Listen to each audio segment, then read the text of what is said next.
Llegó abril y con ello el coco de todos los adultos, la Declaración Anual de Personas Físicas. ¿Qué es? ¿Quién está obligado? ¿Quién debe de pagarlo? Quédate y vamos a platicarlo. Adicional, vamos a platicar sobre la PTU desde el punto de vista financiero. Ya platicamos del legal, del laboral y del fiscal. Nos hace falta este. Esto y más en, sin duda, #asesórate. Hola, ¿qué tal? ¿Cómo están? Bienvenidos una vez más a Sin Duda #asesórate a través del 98.5 del FM en el Heraldo Radio. Recuerden que si nos quieren ver y escuchar, nos puedes ver a través de @GarridoLicona en el canal de YouTube. El día de hoy vamos a platicar de un tema que es relevante para todas las personas que habitan en México. Y para hablar de este tema, doy la bienvenida a nuestro asesor de negocios del día de hoy, al cual extrañábamos porque ya tenemos un par de programas sin tenerlo. Es Jesús Antonio García, vicepresidente de Consejo de Garrido Licona. ¿Cómo estás, Jesús? Bien, muy buenas noches a todos. Bienvenido, Carlos. Dani Bow. Encantado de estar aquí de nuevo y pues a platicar de un tema por demás importante, ¿no? Terminamos el mes de marzo con las declaraciones de las empresas o personas morales y ahora ya estamos en el mes de la declaración anual para personas físicas de los individuos que generan o que generamos ingresos. Tenemos esta obligación que vence este mes. Comienza el mes de, yo recuerdo que el 1 de abril ya escuchamos o algunos preocupados o algunos emocionados por presentar su declaración anual. Y para platicar sobre este tema, le doy la bienvenida a Carlos César Hernández, asociado de fiscal de Garrido Licona. Muchas gracias por acompañarnos y para platicar sobre este tema que es la declaración anual de personas físicas. No, gracias a ustedes. Gracias, Dani. Gracias, Jesús. Buenas noches a todos. Aquí. Vamos a iniciar desde lo básico, Jesús. O sea, aquí sería, ¿qué es esta declaración anual que de repente escuchamos, pero muchos no entienden en qué consiste esta declaración anual del impuesto sobre la renta? ¿Quién va dirigida sobre todo? ¿Quiénes son los que están ahorita los sujetos obligados, ¿no? Porque a diferencia de las declaraciones de las personas morales en donde pues se suman un cúmulo de ingresos y se declaran en un formato, aquí, pues dependiendo del tipo de actividad que realicen las personas, pues es el ingreso que va a estar sujeto al pago de un impuesto y a ciertas reglas particulares, ¿no? Entonces, sí. Como bien comentas, depende mucho del régimen en el que estés dado de alta o en el que te inscribas para ver cómo y cuándo vas a tributar, básicamente. Y mencionando entre ellos pues, el clásico, donde están todos los contribuyentes como nosotros cautivos, pues es el de sueldos y salarios. También tenemos el de honorarios, el de arrendamiento, el de intereses. Y hay otro que consideramos también que es muy importante, que es el de otros ingresos, que se deriva de todas las inversiones que muchas personas físicas tienen en el extranjero y que se deben de declarar. Muy bien. Y bueno, partiendo de esto, bueno, yo creo que vale la pena destacar a la gente que nos escucha que es exclusivamente impuesto sobre la renta, ¿no? El impuesto a las utilidades o a los ingresos que generan, en este caso, los individuos que hoy día son residentes fiscales en el país o que generan riqueza dentro del país. ¿Correcto? Correcto. Sí, incluso ahorita haciendo un paréntesis, y como comentaba Dani, que mucha gente está emocionada por presentar su declaración. Creo que los que están emocionados son las personas físicas de sueldos y salarios que traen deducciones personales, que más adelante hablaremos, y que van a determinar un saldo a favor. Son las que están emocionadas por recibir su devolución. Ok. Primera pregunta, y digo, para no obviar sobre este tema. En esta declaración anual, es todas las operaciones que tuvieron las personas físicas del 1 de enero al 31 de diciembre del 2023, todo eso se lo tienen que reportar al SAT o se lo tienen que declarar en este mes de abril, ¿exacto? Es correcto. Por muchos de los ingresos que perciben las personas físicas ya los tiene el SAT. Okay. ¿Por qué? Por la modalidad del CFDI. Por ejemplo, las personas físicas que están por sueldos y salarios, el patrón es el que emite el recibo de nómina y pues ese se va al SAT. Los que están por honorarios o prestación de servicios independientes, pues ellos emiten su CFDI a través de... Te voy a interrumpir, Carlos, pero en el caso de personas físicas asalariadas, para ir por partes, para que la gente que nos está escuchando lo pueda ir digiriendo y haciendo sus propios cálculos a lo mejor sobre la marcha conforme van a lo mejor en el auto o en algún medio de transporte. Bueno, en el caso particular de la gente o de las personas que tributan bajo el régimen de sueldos y salarios, ¿okay?, que son aquellas que trabajan para empresas, la empresa tiene la obligación de retener el impuesto, es decir, pagarle su sueldo, pero de ese sueldo le retiene una parte que corresponde a lo que es el impuesto sobre la renta, ¿no? Y por poner un ejemplo, si la persona gana 100 pesos, probablemente dependiendo de porque hay que destacar que hay una tabla, ¿no? Hay una tabla progresiva que en función del nivel de ingreso que se tenga, que ahorita tú me corriges de cuánto va, cuál es el mínimo y cuál es el máximo impuesto. El máximo sí me lo sé, pero las demás no me acuerdo. ¿Cuáles son, digamos que más o menos los brackets principales? Pero en función del nivel de ingreso, en términos generales, va a ser la tasa de impuesto sobre la renta que le va a aplicar a la persona, ¿no? A nivel anual. ¿Ok? Entonces, de ese impuesto, pero eso es, ojo, a nivel asalariado, ¿no? Cada vez que recibe su pago de nómina quincenal o mensual, según se trate, o inclusive semanal, pues el patrón o el empleador le retiene una parte que es correspondiente a ese impuesto y tiene la obligación, obviamente, el patrón de voltearse y pagar el impuesto a la autoridad. ¿Ok? Pero ese impuesto pues, se queda en una canastita, digámoslo así, donde se va acumulando porque es un impuesto a cuenta del impuesto anual, del impuesto al ejercicio, ¿no? Y ya que llega el cierre del ejercicio, ¿qué es lo que hace?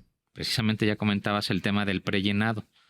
Ya hay un llenado de un formato anual en donde se muestra cuáles son los ingresos que percibió por sueldos y salarios, ojo, porque puede ser que esa persona perciba ingresos por otro tipo de actividades, ¿no? Que ya a lo mejor platicaremos más adelante. Pero bueno, hablando de sueldos y salarios, va a tener, digamos que la suma de todos los ingresos por ese concepto, todos los sueldos que percibió durante el año y qué viene, qué más conceptos hay que considerar. Ok, bueno, antes, y si quieres me regreso un poquito para concluir este tema. El régimen de sueldos y salarios, ojo, porque si tienes ingresos hasta 400,000 pesos, no estás obligado a presentar tu declaración. Okay. Y si tú quieres presentar tu declaración aún y cuando tengas 400,000 pesos de ingresos, tienes que informarle a tu patrón de que vas a presentar tu declaración porque vas a aplicar deducciones personales. Una vez que le comunicas, presentas tu declaración, en esa declaración van a venir absolutamente todos tus ingresos que, como bien comentas, Jesús, percibiste por sueldos y salarios, todos. Okay. Aguinaldo, bonos, vacaciones, prima vacacional, absolutamente todos. Y vendrá el impuesto que te retuvo el patrón. Claro. En su totalidad. Ese es por la parte del sueldo, nada más, del régimen de sueldos y salarios. Adicional a ello, y una vez que tienes todo ese desglose, dentro del mismo cuerpo de la declaración, vienen todas las deducciones personales que tú hiciste. Nos hacemos mención de algunas. Por favor, claro. Por ejemplo, las deducciones... De eso todos queremos. Las deducciones personales, por ejemplo, son gastos médicos. ¿Sí? Gastos médicos, que ahorita va a ser primero, okay. Gastos médicos. Primas de seguros de gastos médicos. Okay. Segundo. Donativos. Aportaciones al fondo de pensiones personales. Ajá. Y transporte y colegiaturas. Transporte escolar obligatorio y colegiaturas.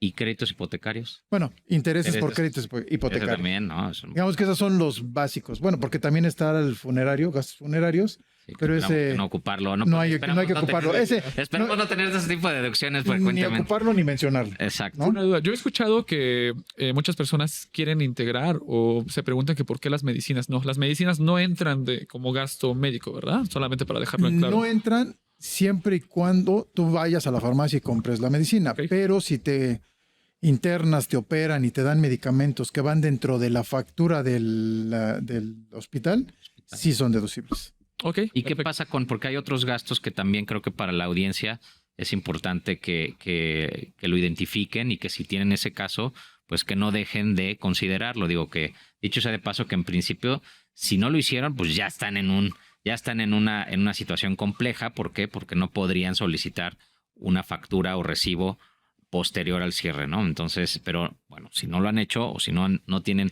ese tipo de gastos recurrentemente, pues es importante que lo tengan presente. Hablando de lo que son gastos médicos u hospitalarios, ¿qué otros conceptos están contemplados? Por ejemplo, se me viene a la mente yo que uso lentes graduados, esos son deducibles. Si tenemos la necesidad de pagar a alguna enfermera, vaya... El nutriólogo, yo he escuchado, ¿no? Nutriólogo. También, por ejemplo, también cuando te mandan estudios, Mucha gente piensa que si vas y te vas a hacer un estudio El laboratorio, ¿no? de laboratorio es no deducible, no, es deducible. Ok. Entonces hay que pedir factura siempre y cuando cuentes con la factura, que reúna requisitos fiscales, pero es deducible también. Muy Y mucha gente piensa que los estudios de laboratorio no son deducibles y sí son deducibles. Ok, ahora, hablaste de las deducciones, ¿ok? De las deducciones personales. Esas deducciones personales las puede aplicar en el caso de que la persona, bueno, todas las personas físicas están obligadas a presentar la declaración anual. Pero ya Correcto. mencionabas que hay quienes no estarían obligados, en el caso de sueldos y salarios, habría quienes no estarían obligados siempre y cuando sus ingresos anuales no rebasen de 400,000 pesos, ¿ok? Correcto. Ujú. Pero podrían optar en su caso Ok. Por por presentarla. Ujú. Ahora, estas deducciones anuales van a aplicar exclusivamente para quienes ganen sueldos y salarios, o qué pasa con aquellas personas que perciben otro tipo de ingresos por otro tipo de actividades. Mira, estas también aplican, ponemos un ejemplo, al régimen de honorarios. Ahí también aplicas las deducciones personales, sin ningún problema. Ok, ibas a comentar algo, Dani. Sí, yo tengo una duda, porque al final creo que sí vale la pena mencionarlo, porque muchas personas yo he escuchado que se preguntan, pero ¿para qué sirven las deducciones? O sea, ¿por qué tengo que deducir un gasto? Y muchos desconocen porque qué efecto tendría, porque este sí tiene un efecto directo para poder tener un saldo a favor. Y muchos desconocen y dicen, no, ¿para qué presento mi declaración anual? Y tal vez tuvieron un gasto enorme en gasto médico. Me he enterado de casos de intereses hipotecarios, creo. Entonces, ¿cuál es el efecto? ¿Por qué razón? ¿Cómo lo podríamos explicar de Mira, cómo esto- afecta las deducciones? Déjenme poner un ejemplo. Tomando el ejemplo que puso Jesús ahorita, yo tuve un ingreso en todo el ejercicio de 100 y vamos a suponer que traigo una tasa del 30%. Me retuvieron 30%, 30 pesos. Tuve gastos de hospitalarios por 20. Entonces, ¿qué te conviene? Yo cuando voy a hacer la declaración anual, o todas las personas físicas, cuando vamos a hacer nuestra declaración anual, ¿qué hacemos? Decimos ingresos menos 100, menos deducciones, 20 en este caso, base gravable, 80, y a eso le aplico, vamos a suponer la tasa del 30. Son 24. Ya me retuvo el patrón 30. Entonces digo, 24 menos 30, traigo un saldo a favor de 6. Para eso te sirven esas deducciones. Perfecto. Para que generes ese saldo a favor y te presentes la declaración, vas con el SAT y el SAT te lo devuelve. Tengo un poquito más de dudas, pero ¿qué te parece si regresamos? Vamos a un pequeño corte para hablar sobre la declaración anual de personas físicas. Es mes de abril y tenemos que presentarla. Estamos en Sin Duda, hashtag asesórate a través del 98.5 del FM. Regresamos.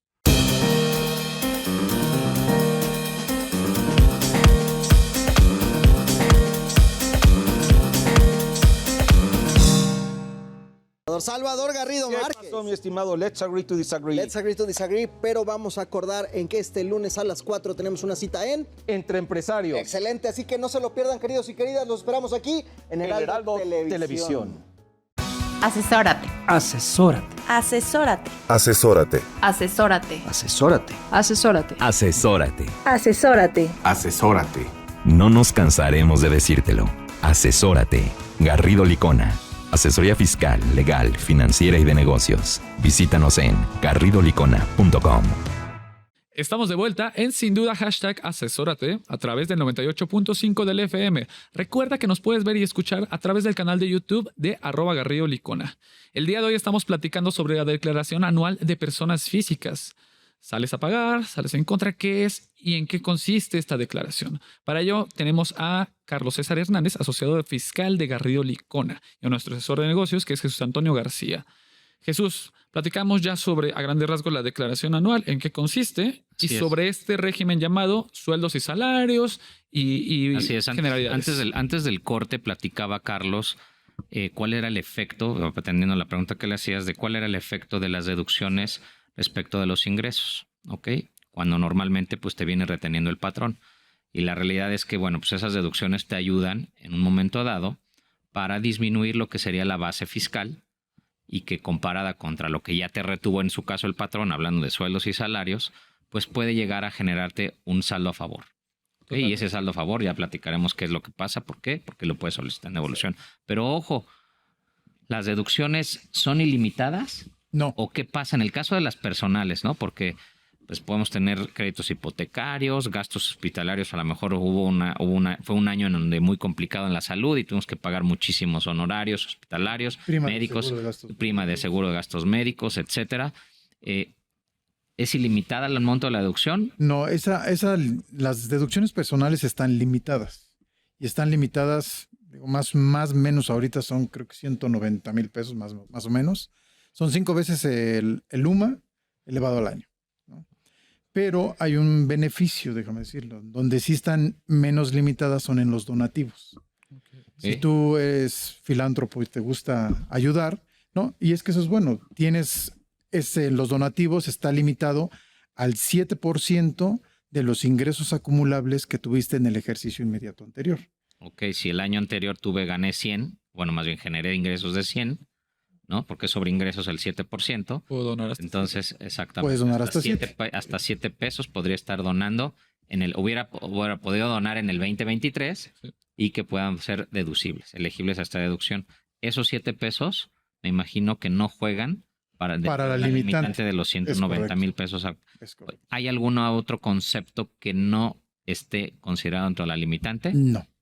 El único que se exceptúa son los donativos. ¿Y qué pasa con las aportaciones Las aportaciones están a fondos de pensiones están limitadas también a 5 veces el salario mínimo. Okay. Bueno, la UMA ahorita. Y que por ahí hay un estímulo hay un estímulo para las personas físicas en donde tú puedes hacer aportaciones adicionales para fondos de jubilación o de retiro. Es la FORE, ¿no? Pueden ser Aparte, privados. Es otro privado. Que Sí. tiene un monto de hasta 152,000 pesos Ok. y que se considera un monto adicional que podrías estar tomando como deducción. crédito o disminuyendo de la base fiscal. ¿Es correcto esto? Es correcto. Sí. Perfecto. Entonces, el mensaje podríamos resumirlo en esta declaración anual enfocada solamente a sueldos y salarios. Es todos los ingresos que tuviste con tu patrón por diferente manera. Tienes que restarle las deducciones y sobre ello pues va a determinar un recálculo, tengo entendido, que sería a favor o a cargo. Sí, digamos que tienes tus ingresos, tus deducciones personales, vas a tener una base, esa base la metes a una tarifa, la que comentaba hace rato, que esa tarifa va del 1.92% al 35%, más o menos, digamos, muchos preguntan, oye, ¿y a partir de qué monto empiezo a pagar impuestos? ¿No? Pues desde que ganas 10,000 pesos empiezas a pagar impuesto, pero cuando ganas más o menos de entre 500 y 900, ya estás en la tasa del 30. Okay. Ya de ahí gradualmente va al 32, al 33 y luego la del 35, que esa es de 3,800,000, si no mal recuerdo. En adelante. Y en adelante ya grabas el 35. Digamos que la tasa máxima que vas a poder pagar, y eso si tienes esa cantidad de ingresos, es del 35%. Este cálculo es sobre alguna tabla en específico que supongo que tiene el SAT, ¿no? Sí, es una tabla anual. ¿Y qué pasa? Bueno, ya hablamos de sueldos y salarios, pero hay otro tipo de actividades que las personas físicas pueden estar realizando en paralelo o digamos que durante el mismo ese ejercicio. ¿Qué pasa con los sueldos? Hablamos de la actividad empresarial, los sueldos, actividad empresarial o honorarios por actividades, por servicios personales independientes. ¿A qué se refieren este tipo de ingresos y qué tipo de tratamiento tendrían que seguir? Ok, mira, hay muchas personas que aparte de estar percibiendo un ingreso por sueldos y salarios, tienen un negocio. Un médico, por ejemplo, tiene su trabajo, pero aparte tiene su consultorio. En el consultorio te das de alta por el régimen de honorarios. Okay. Ahí digamos que el sueldo y salarios es una canasta, porque no hay que perder de vista que la persona física puede tener varios ingresos y nada más presenta una declaración. Correcto. Entonces, estos ingresos se dividen en varias canastas, déjeme llamarlo así. Tenemos la canasta de los sueldos y salarios, tenemos la canasta de honorarios, tenemos la canasta de arrendamiento, porque hay gente que compra un departamento y lo arrienda. Claro. Y también podemos tener la canasta de los otros ingresos. Cada canasta tiene su tratamiento fiscal diferente. Y ahorita vimos el de sueldos y salarios. Ahorita en el de honorarios tiene una particularidad. ¿Por qué? Voy a poner el ejemplo del médico. El médico pues cobra sus consultas, recibe su honorario, emite su factura, pero él en este régimen tiene ciertas deducciones que puede aplicar. Aparte de las deducciones personales, que también las puede aplicar, tiene otro tipo de deducciones. ¿Cuáles? Las que tienen que ver directamente con el régimen o la actividad que desarrolla. Pongo un ejemplo. Si él paga renta del consultorio, que es muy común que hagan los médicos, Claro. esa la puede deducir. Si tiene un vehículo y lo usa para transportarse, para atender a domicilio, atender cirugías, lo puede deducir en la proporción en que lo utilice para su actividad. En esa proporción la puede deducir. El pago provisional, ¿cómo lo presenta? Ah, bueno, ya hablas de Este pago es provisional, un o sea, tiene Ok. obligaciones, porque en el caso de asalariados, o sea, el asalariado no tiene obligación alguna, digamos, lo que durante el año, porque el Correcto. patrón hace la retención por su cuenta sobre el sueldo que le paga, y pues digamos que el asalariado no se preocupa hasta el fin de año, ¿no? Que llega y El asalariado se preocupa por conseguir comprobantes Ok. de deducciones personales. Digamos no, que- bueno, no por conseguirlos, por No, bueno, por tenga, gastos que sí. tenga que... Gastos que No se vaya a realice... malinterpretar. Gastos que realice deducciones personales. Claro, O sea, el Claro. asalariado solamente tiene que preocuparse por la declaración anual y hasta ahí. Hasta en ahí. principio. En principio, En principio. y siempre y cuando, por ejemplo, si percibe 400, pues diría, no me preocupo ni siquiera por comprobantes. Sí. Listo. Ok. Claro. Ahora, en este caso de este régimen de honorarios, nos mencionas que hay otras obligaciones. ¿Qué otras Pagos obligaciones? mensuales, decías, pagos provisionales, es decir, un pago a cuenta del impuesto anual. Entonces Sí. tiene que ya obligaciones en ese sentido, como Sí. individuo. Si tiene obligaciones de presentar pagos provisionales. Aquí estamos pusimos el ejemplo del médico, él no paga IVA, Claro. pero si fuera otra actividad, por ejemplo, honorarios de un profesionista, él tendría la obligación de pagar también pagos mensuales, ahí son pagos mensuales de IVA, Ok. esos son definitivos, y pagos provisionales de impuestos sobre la renta. Si quieren, ponemos el ejemplo del médico. Entonces, el médico tiene consultas, para hacerlo más claro, tiene consultas en el mes de enero de 1,000, paga de renta 200, dice, vamos a suponer que es su única deducción. Entonces agarra el médico y dice, ok, 1,000 menos 200, traigo un ingreso acumulable de 800 o una base De de 800. 800. Ok. A esa base, ya habíamos platicado de la tarifa, hay unas tarifas para hacer pagos provisionales de honorarios. O sea, además de las de sueldos, hay otra otras. tarifa Ok. de honorarios que le aplicas igual. Vamos a suponer que estos 800 pagan la tasa del 20%. Entonces dices, ok, 800. Bueno, aplicas una tarifa, un procedimiento, pero supongamos que te da el 20%. Dices, 800 por el 20% me da 160. Ese es tu pago provisional, generas tu línea de captura, te da la línea de captura y haces el entero del pago del impuesto. Perdón. Y ese es a cuenta del impuesto que vas Es a lo que te enterar iba a mencionar. en la declaración anual. Se llama pago provisional porque yo estoy provisionando el pago de la declaración que voy a realizar en abril. Es O correcto. sea, digamos que yo tendría que presentar 12 declaraciones, o sea, una en enero, bueno, 12 declaraciones, incluso si en algún mes no llegaras a obtener ningún ingreso, que es raro en un médico, Sí. pero también la tienes que presentar en cero. Ok. Y bueno, vamos a pensar que ese ingreso fue el del año y viene la declaración anual. Entonces tienes que sumar las canastas de lo que es sueldos y salarios y que algo que puede llegar a estar pasando, no sé si a lo mejor a nivel mensual, pues a lo mejor en sueldos y salarios, porque son dos tipos de tablas diferentes, las que se utilizan para determinar los impuestos. O sea, cada tipo de ingreso tiene su propia metodología para determinar el impuesto a nivel mensual. Correcto. ¿Sale? Sí. Corrígeme si estoy mal. Y a nivel anual, en donde ya tienes que agregar a la canasta todos los tipos de ingreso que percibiste en el año y los metes como a la licuadora, pues al final del día caen en una tabla anualizada. Entonces, la suma de todos tus ingresos, obviamente ya después de las deducciones, me imagino, pues te dará una base que a lo mejor no necesariamente comparada contra los impuestos que te retuvieron o que estuviste anticipando a nivel mensual, pues puede ser que te quedes corto y a lo mejor tendrás que pagar un diferencial a nivel anual, ¿no? O sea, no es una garantía necesariamente que a nivel mensual el impuesto a nivel mensual vaya a cubrir lo que te va a dar a nivel anual. es por eso ¿No? que muchos entonces se preguntan, oye, ¿por qué salí con saldo a favor? ¿Por qué salí con saldo a pagar? No entienden, pero al final es por lo que mencionas, Jesús. Entonces, yo junto todas mis canastas y al juntar todas mis canastas, recalculo de manera anual el ingreso. Más que recalcules, digamos que juntas las dos canastas y a lo mejor en sueldos pagaste una tasa del 25 y en honorarios pagaste una tasa del 30. Pero ya al juntar las bases te da una tasa del 32. Entonces dices, oye, pagué 30, 25, entonces ese diferencial es el que terminas pagando de impuesto.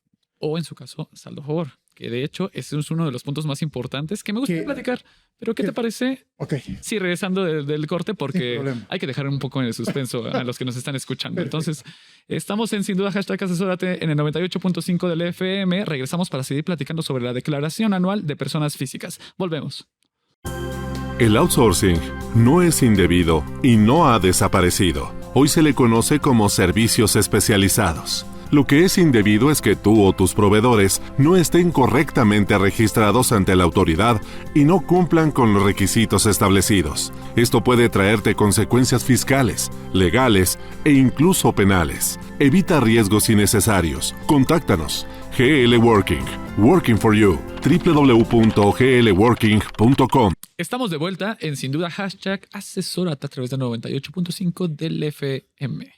Recuerda que nos puedes ver y escuchar en @GarridoLicona en el canal de YouTube. Además de este episodio, puedes ver todos desde que iniciamos aquí en El Heraldo. Estamos platicando sobre la declaración anual de personas físicas. Ya platicamos sobre las generalidades, ya platicamos sobre el régimen de sueldos y salarios y platicamos sobre servicios profesionales independientes honorarios. Esto con nuestro invitado Carlos César Hernández, asociado fiscal de Garrido Licona. ¿Qué más? Digo, porque platicábamos en el corte de que hay muchísimo de donde podemos platicar, Jesús. Claro, digo, yo creo que nos podemos aventar como 4 o 5 programas hablando de cada uno de los regímenes, pero bueno, el tiempo vale oro y la idea es transmitirle a la gente que nos escucha cuáles son los principales aspectos que debe de considerar en torno a la declaración anual. Pero algo que creo que no estamos comentando todavía, Carlos y Daniel, es que hay ingresos que gozan de una exención, ¿no? O que no necesariamente están grabados y que muchas veces o en algunas ocasiones la gente genera ese tipo de ingresos que déjame llamarle que son esporádicos por cierto tipo de actividades. ¿Cuáles podrán ser algunos de estos, Carlos? Pues mira, uno que es muy recurrente y muy utilizado es la donación. Okay. La donación de padres a hijos, que esa no es un, si bien es un ingreso no acumulable, pero hay que cumplir con ciertos requisitos. Okay. Y uno de los requisitos es hacer un contrato. Tienes que hacer un contrato de donación y llevarlo a protocolizarlo ante notario. No recuerdo ahorita el monto, pero creo que era más de 5,000 pesos. Ya tienes que protocolizarlo, menos de 5,000. No es necesario protocolizarlo. Oye, a ver, ¿y qué pasa en el caso, digo, hablando de donaciones? Porque las donaciones pueden ser exentas entre con padres a hijos, hijos a padres, padres a nietos, abuelos, exactamente, al cónyuge, ¿no? ¿Qué pasa, por ejemplo, con el típico gasto que le denominamos cuando pues el marido le da o viceversa, ¿no? Porque puede ser que también haya hombres dedicados a la casa, al hogar. ¿Qué pasa con el dinero que gana la persona que está generando el ingreso y se lo entrega o se lo transfiere a su esposa o esposo? Eso técnicamente, ¿qué es? ¿A la persona que lo recibe tendría que pagar impuesto? No. ¿Por qué?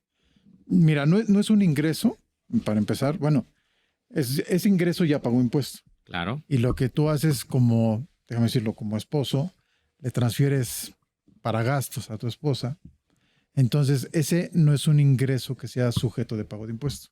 ¿Por qué? Porque ya pagó el impuesto. Y lo único que está haciendo la persona, tu cónyuge, es administrar esos gastos o esos recursos para diversos gastos de la casa, déjame decirlo así. Claro. Lo que nosotros siempre sugerimos es nada más identifica esos gastos, que lo que tú le depositas, porque no vaya a ser que tu esposa también trabaje.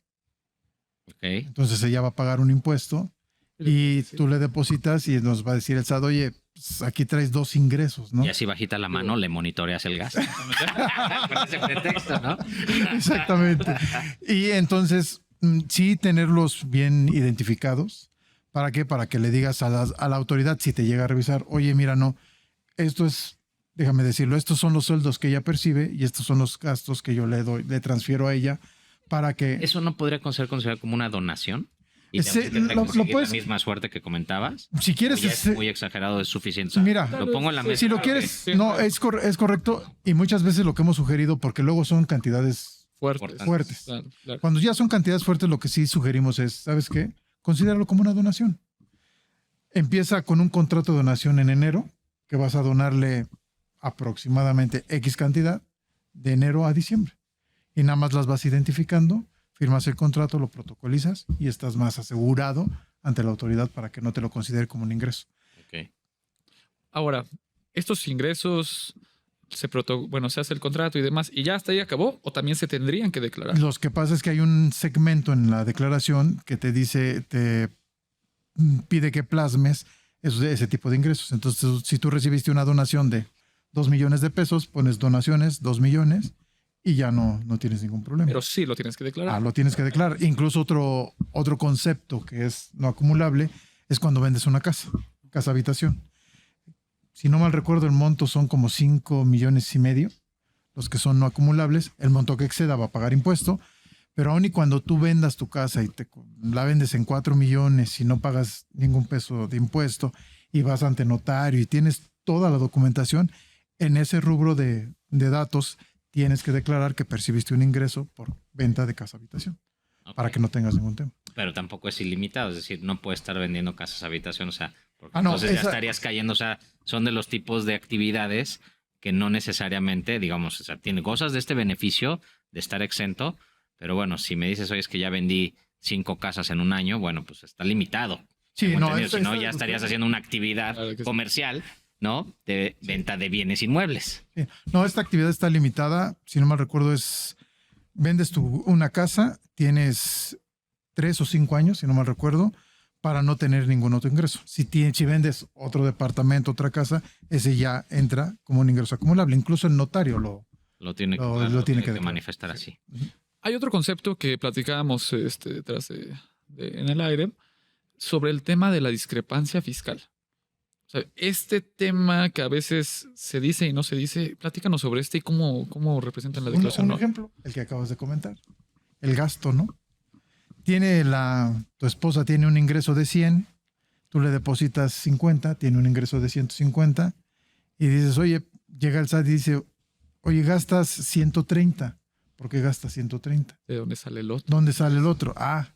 Bueno, para el SAT es una discrepancia, ¿no? Dice, oye, pues si tienes 130. Te lo voy a interrumpir nada más para efectos prácticos. ¿Gana tu esposa por aparte? O sea, tiene ingresos que percibe, sueldos, tiene supongamos que tiene sueldos. gana 100. Pero por otro lado, su esposo le da 50 pesos, Ujú. ¿no?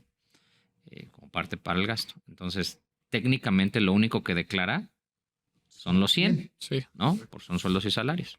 Entonces, no quiere decir que los otros 50 que no declara estén mal hechos, ¿no? Entonces, pero resulta que su esposa, bueno, la esposa gasta con su tarjeta de crédito 130 pesos, ¿no? Entonces, el SAT al ver los pagos resulta, ¿por qué? Porque tiene visibilidad, porque los estados de cuenta se timbran, ¿no? Las instituciones financieras tienen obligación entonces sabe el SAT que está en los estados de cuenta.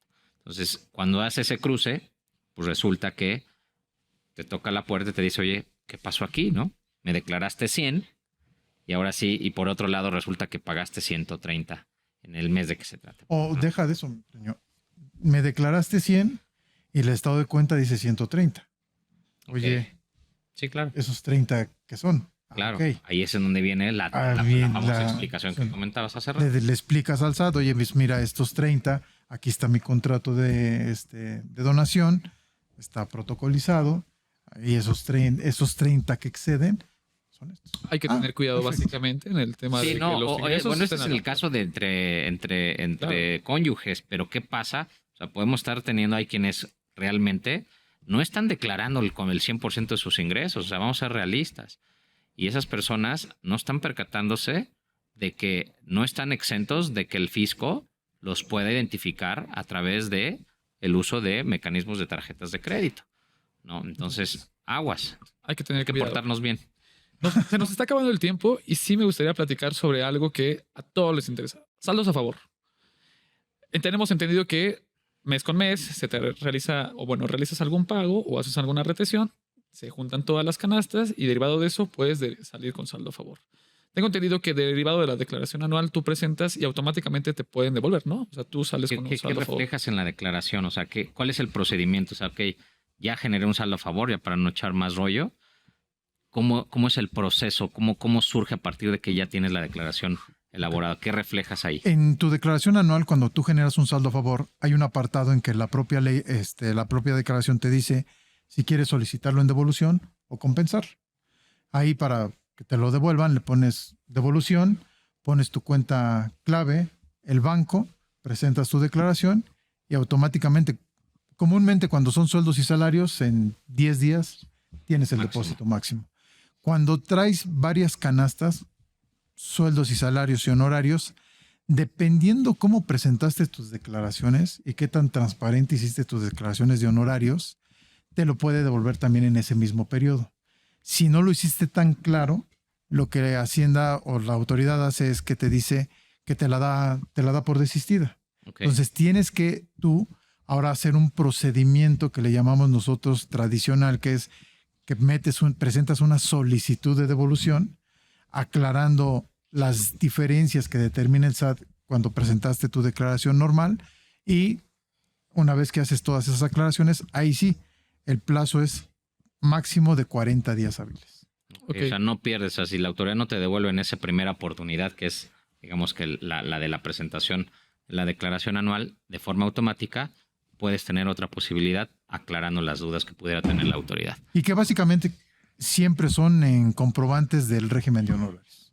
Oye, y antes de que nos vayamos, porque sé que el tiempo apremia, ¿qué pasa con los ingresos? Algo que no tocamos, se me vino ahorita, los ingresos de inversiones que tengamos en el extranjero. Hay muchas personas que invierten en el extranjero y que, pues obviamente el hecho de que el ingreso esté en el extranjero y se perciban rendimientos, en el extranjero, pues están obligados a también declararlo, no obstante que probablemente allá también tengan un tratamiento fiscal, ¿no? ¿Qué pasa en esos casos, Carlos? ¿Hay que considerarlos? No, es un muy buen punto, Jesús, que comentas ahorita, porque fíjate que en estos últimos 3 años, me refiero 21, 22 y 23, en el 21, 20 estuvo el tipo de cambio muy alto. Entonces en el 21, 22 y 23 el tipo de cambio fue bajando. Entonces, en el 21, en el 20 tú pagaste impuestos porque el tipo de cambio estuvo por los cielos, ganaste ganancia cambiaria, entonces pagaste impuesto, y ahorita el tipo de cambio lo que hizo fue bajar. ¿Qué te genera ese tipo de cambio? Pérdidas. Y esas pérdidas, de acuerdo con las disposiciones fiscales, tú las generas, las declaras y las puedes amortizar. Pongo un ejemplo muy rápido. Ahorita en 2024 tengo un bono en el extranjero que vale 100 pesos. Ok, lo vendo en 200 pesos. Y ahorita pues, tengo una utilidad de 100. Pero traigo una pérdida que declaré en el 21, 22 y 23 de 300. Pues total, esos 100 menos los 300, no pago nada de impuesto y todavía tengo 200 de pérdida para amortizar en ejercicios futuros. Perfecto. Muy bien. La verdad es que podríamos platicar otra hora, porque justamente hay muchísimos temas. Sin embargo, pues creo que podríamos platicarlo y nosotros ciertos aspectos que hacen falta, pero pues desafortunadamente se acabó el tiempo. Carlos César Hernández, asociado de fiscal de Garrido Licona, te agradecemos mucho por habernos acompañado. Cualquier duda o aclaración nos pueden encontrar en @GarridoLicona, me parece, ¿verdad? Sí. Si tienen alguna duda. Estamos en Sin Duda #asesórate para seguir platicando sobre aspectos de PTU en temas financieros. Regresamos. Para hacer negocio hay que generar confianza. En GL Auditoría analizamos y nos aseguramos que la información financiera de tu empresa genere confianza y tranquilidad para tus clientes, socios, autoridades e instituciones financieras, entre otros. GL Auditoría. Preservamos tu patrimonio. www.glauditoria.com. Estamos de vuelta en Sin Duda #asesórate a través del 98.5 del FM. Recuerda que nos puedes ver y escuchar en @GarridoLicona en el canal de YouTube.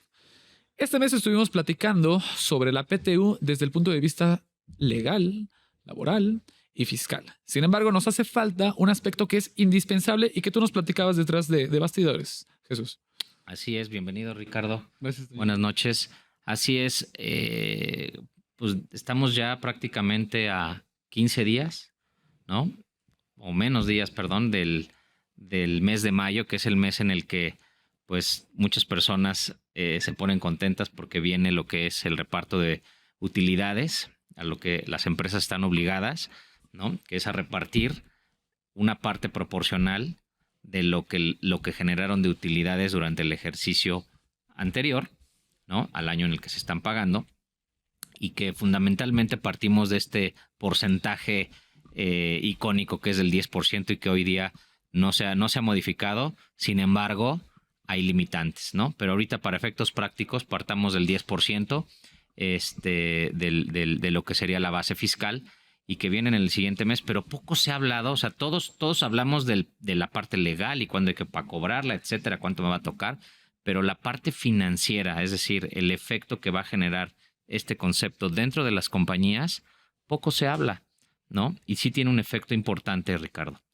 Antes que nada, me gustaría presentar a nuestro invitado, que se me estaba saltando. La verdad es que quería tener una pequeña introducción, pero le doy la bienvenida a Ricardo Lechuga, socio director del área de asesoría financiera en Garrido Licona, para platicarnos de este punto de APTU desde el punto de vista financiero. Ahora sí. Gracias, Toño. Gracias por acompañarnos de nuevo. nuevo. A ustedes, buenas noches a todos. ¿Cuál es este aspecto importante, o por qué razón es importante considerarlo, Rich? Bueno, como comentaba Toño y lo comentas, Dani, es bien interesante porque finalmente algo que debe quedar claro es que la PTU es una obligación laboral, ¿no? De hecho, así está establecida. Y es una obligación a corto plazo. Okay. Es decir, cerramos nuestros libros el 31 de diciembre del año que corresponda, y pues prácticamente la obligación está de desembolsar un flujo de efectivo en el mes de mayo, ¿no? Entonces tenemos que planear y tenemos que provisionar adecuadamente este pasivo que tenemos que pagar a los colaboradores durante el mes de mayo, ¿no? Ahora bien, hay muchas preguntas de por qué la PTU se registra al cierre del ejercicio. Es un tema, porque finalmente, al ser una obligación laboral y al ser un pasivo, la provisión de la PTU se debe de ir registrando dentro del cierre de cada mes.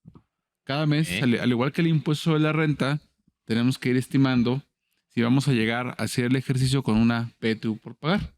Pues en ese sentido, tenemos que ir provisionando en cada cierre mensual en nuestros estados financieros el pago que posiblemente tengamos de esta PTU al cierre de cada ejercicio. O sea, es bien interesante, ¿no? Esto nos pega a nuestro flujo, es parte de nuestro estado de flujos derivado que, insisto, genera un desembolso a la empresa y juega nuestras razones financieras. Porque ser un pasivo a corto plazo juega nuestra razón de liquidez, ¿no? Entonces debemos quedar muy claro que las empresas deben de ir provisionando esto y registrar ya el efecto de PTU final al cierre de cada ejercicio. Digamos, ¿no? que es ser disciplinados, obviamente siguiendo la norma contable, que valga la expresión, pues es un parámetro que nos dicta cuál debiera de ser el orden para tener una disciplina financiera, y que el día de mañana nuestros estados financieros sobre los cuales tomamos decisiones, claro, nosotros o mostramos a terceros la situación financiera de nuestra compañía, pues realmente esté reflejando lo que, digamos que aquellos gastos que realmente se van a tener que erogar tarde o temprano. Claro. ¿No? Y ahorita hablabas del tema de ir haciendo un guardadito, mes a mes, un apartado, mes a mes, para que cuando llegue el cierre del ejercicio, si bien es cierto, no tenemos conocimiento de cuánto va a ser la PTU a pagar, pues vamos estimándola. Claro. ¿No? Y ya llega el cierre del ejercicio y me imagino que se hará un ajuste propiamente. Claro. No obstante que, ojo, el momento en el cual conocemos cuál va a ser la PTU a pagar va a ser aquella que se declare, porque no olvidemos que la base de la PTU está soportada con la base fiscal del impuesto sobre la renta. Es correcto, y ese es un buen tema, porque en el pasado había confusión, que decían que si la PTU era un impuesto. La verdad es que no. Sí. Insisto, es una obligación laboral, ¿no? Que la base sean las mismas partidas que la parte fiscal es correcto, pero sin embargo son obligaciones diferentes. Una es ante la autoridad y la otra es ante los colaboradores, y en su caso es un tema más laboral, insisto, que fiscal, ¿no? Claro. Entonces es bien importante que definamos ese punto, incluso en la presentación de los estados financieros, ¿no? Incluso por eso ahora en los estados de resultados, en la parte de abajo ya no vemos la PTU. La PTU es parte de los gastos del ejercicio, claro, de los gastos de operación, porque ahí va alojada, es parte de nuestro negocio principal, y por esa razón la PTU está arriba ahora, hoy en día, ¿no? Y precisamente esto se deriva, un tema bien interesante, porque al ser la misma base fiscal, pues prácticamente nos va impactando también, porque hay mucha duda, oye, ¿por qué la PTU tiene una obligación de registrar una famosa PTU diferida? Pues sencilla razón, porque la propia regla contable y la lógica nos dice que la base es la misma. Sí. O sea, va basada sobre una utilidad fiscal, ¿no? Entonces, por esa razón es que hoy en día en los estados financieros, y en este tema vamos a ver también una provisión en su caso de PTU diferida, que es la PTU que se va a poder pagar hacia futuro. Ojo, diferente la corriente y por otro lado la famosa PTU la diferida. PTU corriente es la que tienes obligación de pagar con base en los resultados del año. Del año que acaba de terminar. Así ¿no? es. Y al ser una base, a ese resultado le tendrías que aplicar, ¿no? Las limitantes que conforme a las reformas que hubo en 2021 tendrían que determinarse, ¿no? Es decir, poner un ejemplo, si tuve una utilidad de 100 pesos, Así es.